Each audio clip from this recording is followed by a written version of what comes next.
Hello, and welcome to episode 7 of My Life as a Critic. I am professional film critic Sean Patrick, and this is an exploration of my own work. I think a critic looking at his own work and being critical of himself is a unique idea. Generally, critics try to avoid self-reflection. We're hard on ourselves. I'm sure most critics probably are quite hard on themselves being critics, but I decided I'd be hard on myself in public. And hopefully this is enlightening in some way of either myself or to myself, or if you find it interesting, I hope you do. I don't think you'd be listening to this if you haven't found the first few episodes interesting, so welcome once again. And to those of you who maybe haven't listened before, welcome to you as well. Like I said, the idea is just me looking at movies and looking at myself, my reviews, the way I write, and being critical of myself and the movie itself again. And this week I'm looking at, or today, I guess, I'm looking at, because I do this at just about every day. So far I've done it every day. We'll see how long that lasts. Today I'm looking at a movie from 2005 called Duane, Hopwood, starring David Schwimmer. This was another video store find. As always, like most people in my line of work, I'm sure many of us have video store experience. That's where you kind of get started, where you get the opportunity to watch as many movies as you want and watch them for free. And a lot of people get their start in video stores, and I got mine there. And I happened to have read about this one when it played, I think, Sundance, and then of course it didn't come to my area theatrically, but got there on DVD, and I grabbed it back in 2005, and I wrote this review. This was at the time I was in between websites I was writing for, between Guess the Gross and smart-popcorn.com. So I wrote this one basically on my own blog, and of course without the help of an editor. So let's see how this turned out. My friends know quite well that I don't drink, that in my lifetime I have had exactly one gulp of alcohol and never touched the stuff again. I may not have drinking experience, but even I can recognize the problem drinker. The sad, misguided soul whose every day is a quest to quiet his inner demons with drink. I have seen it in real life, in real time, and it's very sad. No film I have ever seen has ever really captured the true drunk experience. Movies like Barfly and Clean and Sober featured powerhouse emotional performances from Mickey Rourke and Michael Keaton, respectively, but both were too extreme to be true to the actual, the day-to-day drunk experience. The new to DVD film, Duane, Hopwood, starring David Schwimmer, comes closer than ever to capturing the sad, desperate drunk as lowest point, a point that many may not recognize as low.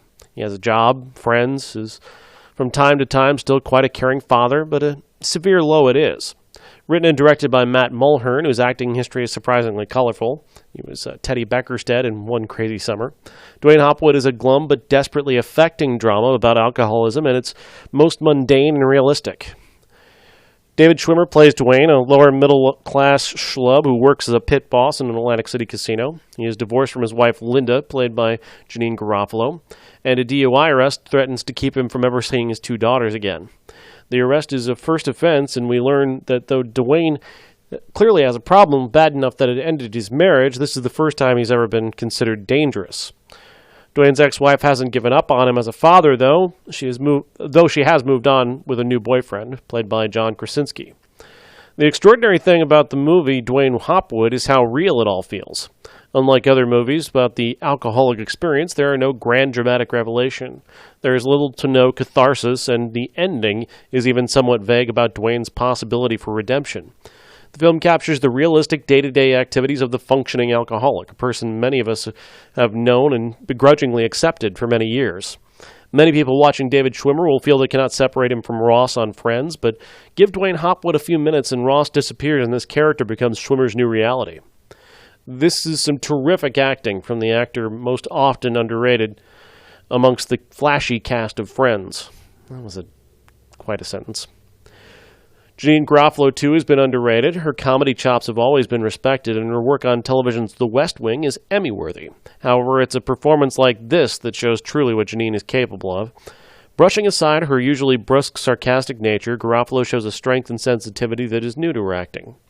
And in what is the film's most entertaining role, comic Judah Friedlander steals scenes as Anthony, a 40-year-old security guard with dreams of being a stand-up comic and making it out of his mom's basement.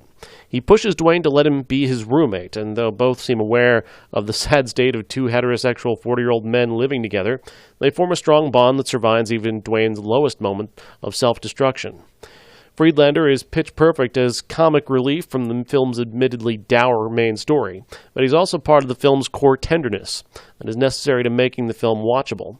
Like Garofalo's Linda, Anthony is not in Duane's life to save him, but just to be his friend and help him out when he can. The film never made it much past the press rows at Sundance 2005, but now it's on DVD and waiting to be seen. Duane Hopwood is an exceptional film. That's what I said on May 22nd, 2006, when I posted this review. And I'll pause now to watch the movie once again, and we'll come back and we'll continue talking about Duane Hopwood on this My Life as a Critic.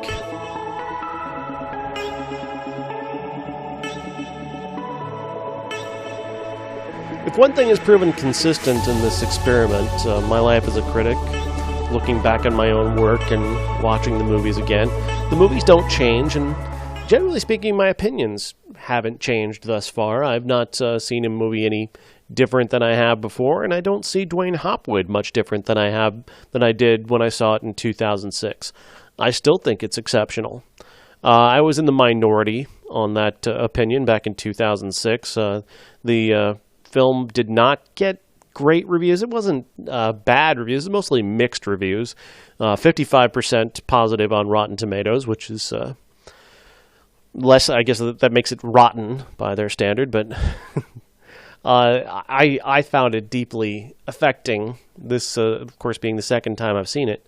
I was really moved again by David Schwimmer's performance and the mundanity of his daily existence, and the fact that really his alcoholism isn't pointed out by anybody else. I mean, people point to his drinking, but they don't really point him out as an alcoholic, and there are no big, grand scenes of him realizing or having a moment where he's hit bottom. I mean, there's one particular scene near the end where he has a moment where he interrupts Judah Friedlander's comedy set, and it's an ugly scene, and he's very drunk in it, but none of that, it doesn't feel out of place. It comes after a series of events in which he's found out that he's lost his kids and his wife is moving, and all these things that have happened. He's lost custody completely. All these terrible things have happened. He's lost his job. So it's a series of events leading, of course, anybody in that situation would basically end up where he ends up. So it's a logical progression and not necessarily the result of his alcoholism, even though it seems like his alcoholism is pretty much a fact. There are things about this movie that don't work. The soundtrack filled with, I guess they tried to use modern pop songs to try and make it seem a little less dour, because this is set in New Jersey and it's during the winter in New Jersey, so it's very gray and cold, and it's hard to dress that up and find any warmth or humor amongst that set, so they dress it up with pop songs, but it does come off as weird when you hear stuff like Rockin' the Suburbs by Ben Folds 5 is oddly placed in this one, and it really doesn't fit the scene that it's associated with. There's another one late in the movie that's, I remember being a popular song at the time, at Fountains of Wayne. A song is used in this movie that, again, it feels a little less out of place than Rockin' the Suburbs does, but not as bad. But again, it's an upbeat song in a moment where the film is somewhat upbeat. But again, it all the pop songs really do feel kind of out of place in this setting, and especially the modern pop that they are.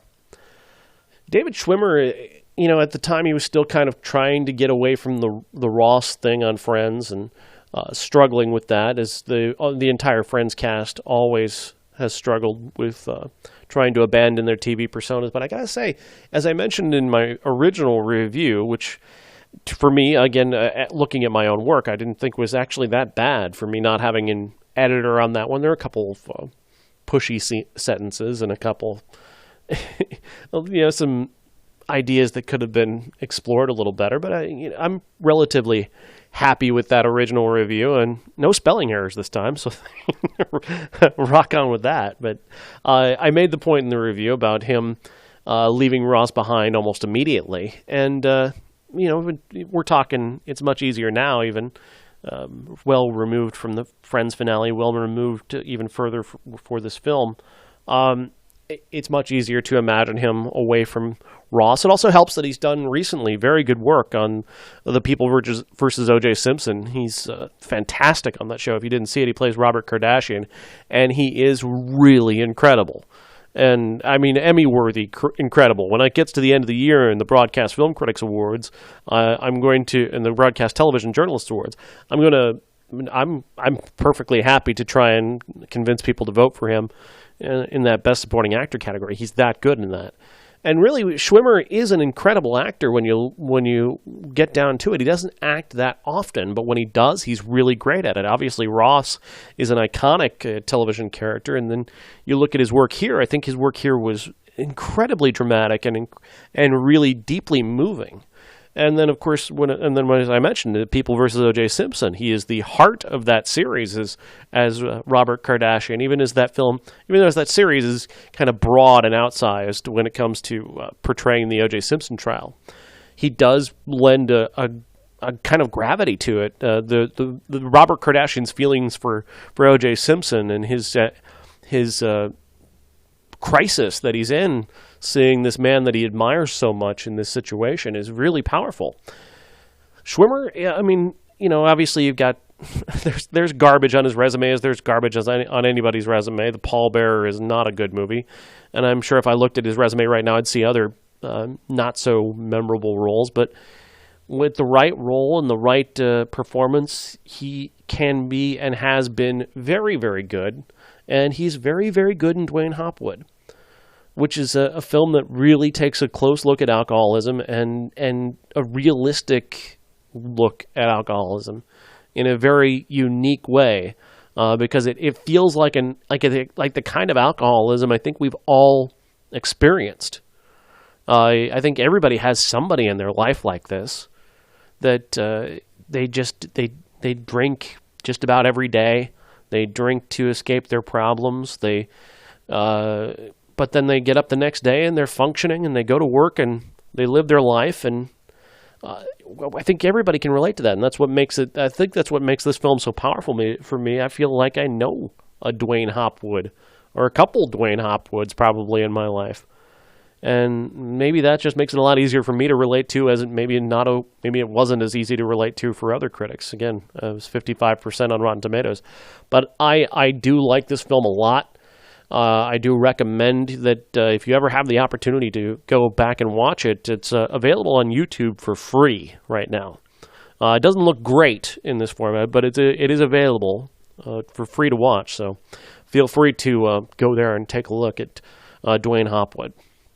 Thank you again for listening to the latest episode of My Life as a Critic. I really, really love doing this, and I hope you're enjoying listening. Thank you very